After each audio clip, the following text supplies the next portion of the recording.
What's up, you guys? I'm Dan. This is Frugal Not Cheap, and today we'll review the US Bank Altitude Reserve credit card.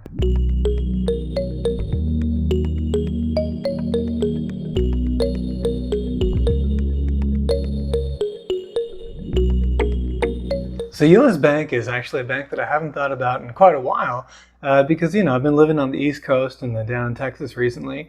But I did used to live on the West Coast, and I was in Portland, Oregon for a couple of years, and I had a US Bank checking account, but I've never had one of their credit cards.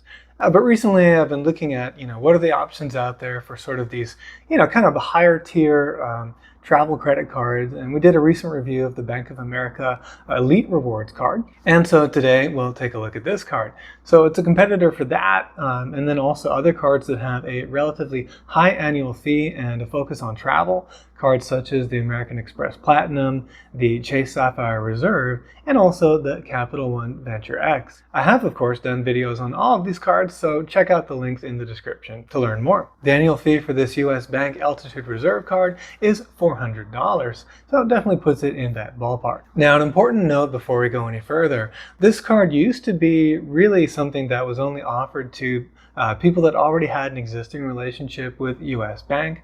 That's no longer the case. It's, you can go on the website and apply, regardless. However, at least based on what I'm seeing out there, people are still getting some denials, especially if they've opened up a lot of accounts or have a lot of inquiries within, recent time before the application. So that's something to keep in mind. If, you did get denied, you could always call them and ask for a reconsideration. So is it worth the hassle of trying all that stuff? Well, let's find out if it's a good card. With this card, we can earn 5% back, basically in points, but I'll just think of it as cash because I'm going to be able to redeem these quite well on things that are like prepaid hotels and rental cars using the Altitude Rewards Center, which is the name for the US Bank travel portal. You can also earn 3% back on travel purchases, and this is kind of the superpower for the card, any mobile wallet spending using Apple Pay, Google Wallet, or Samsung Wallet. Or maybe it's called Samsung Pay. Anyway, any of those three major ones, you'll be able to get that 3% back, which is pretty amazing.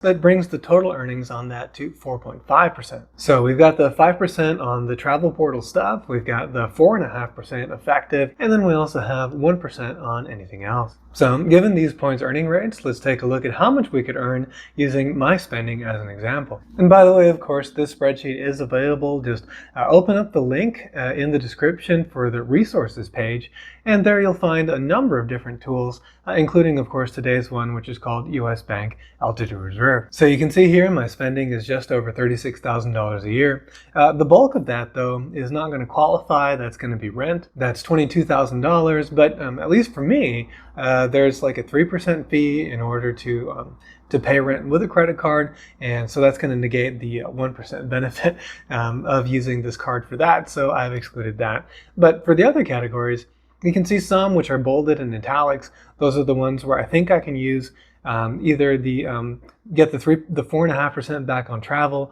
or doing the real-time rewards for all of the mobile wallet purchases as well. So those would be things like restaurants when going out on dates, groceries as well, home maintenance, personal care, and then when I go out to eat at restaurants that I'm not on dates, I got them in a separate category. Oh, and then of course travel. So as you can see, I estimate that I would earn $406 a year in points, which is pretty good. That actually covers the $400 annual fee and leaves $6 left over. But of course, that wouldn't make it a very compelling card to get it and just make $6 a year. So what helps a tremendous amount, of course, is that we get a $325 travel credit annually. And this is a really, really easy to use credit because actually it's not just travel. It can also be used at restaurants. And so it's very, very easy in order to get that, that credit, which will offset most of the fee and leave you with an effective annual fee of $75. Next, we also get Priority Pass. And this one appears like a mixed bag. So on the one hand, it's only 8 visits a year, is my understanding right now. However, it seems like at least in the past, you could also get to use restaurants, which is not the case for a Priority Pass with some other cards like the Capital One Venture X However, there are mixed data points on this, so I'm not really sure exactly what's going on here with the US Bank Altitude Reserve's Priority Pass offering. If you've got more details, do please let us know in the comments. We also get a $100 card credit for a global entry or TSA pre-check. But of course, global entry is every 5 years, so that's $20 a year, and I value that at 50%, so that's a $10 a year value. In terms of Priority Pass, that's like a $100 a year value maybe, given how often I travel, and I value that again at 50%, so I value that at around $50. Including that $325 credit, we now have an additional $385 in value here, which means that after the annual fee, we have a net positive of $390 a year for this card.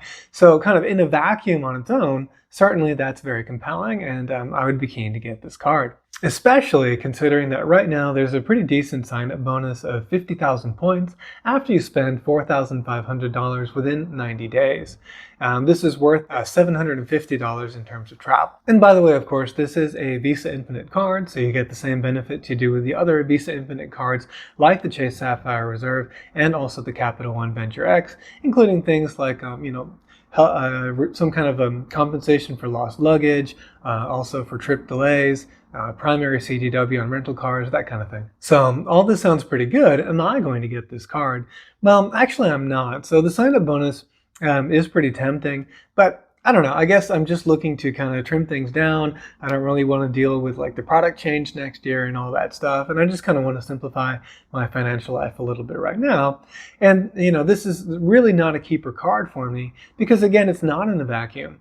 And you've got to compare it to the other options that are out there. And for me, longtime viewers will know that my current credit card strategy that I've had for I think a couple years now is what I call the Capital One duo of having the Venture X and the SavorOne. In the spreadsheet that I've linked in the description, you've also got the Capital One duo there, and you can basically see how much you would earn on points there. So feel free to play with this, put in your own spending, and see what results you're going to get for yourself. They could certainly differ materially from mine, but in my case I would earn $446 against the $390 net for the US Bank Altitude Reserve. And yeah, okay, maybe it's not a huge difference, but in percentage terms it's pretty big, and it also is just a nice simple system that I'm really happy with. So I'm going to be sticking with that. But again, do the math and certainly, compare this card to all the other competitors out there. But hopefully this helped you learn a little bit more about this card and get an idea of whether it might make sense for you. Hope you found that helpful. If you did, please hit the like button and consider subscribing. Thank you very much for watching, and I will see you in the next video.